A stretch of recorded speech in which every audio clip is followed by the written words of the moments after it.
ഒരു സൈഡിലെ ടയർ രണ്ടും ചേഞ്ച് ചെയ്തു. ഇപ്പോൾ തന്നെ വണ്ടി മൊത്തത്തിൽ മാറി, കുറച്ച് പുറത്തേക്ക് തള്ളിയിരിക്കുന്ന രീതിയിലാണ് ടയർ വന്നിട്ടുള്ളത്.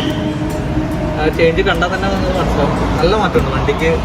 ഇപ്പോഴാണ് കറക്റ്റ് അതിൻ്റെ ഒരു ടയറിൻ്റെ സൈസൊക്കെ ഒന്ന് കറക്റ്റ് ആയത് ഇപ്പോഴാണ്.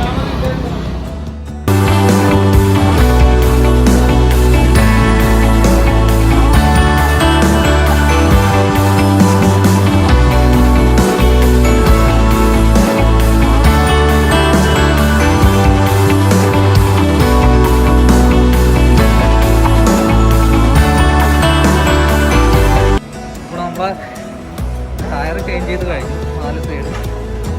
ഇതാണ് ഇപ്പോഴത്തെ ലുക്ക്. വണ്ടി മൊത്തത്തിൽ മാറി, ലുക്ക് തന്നെ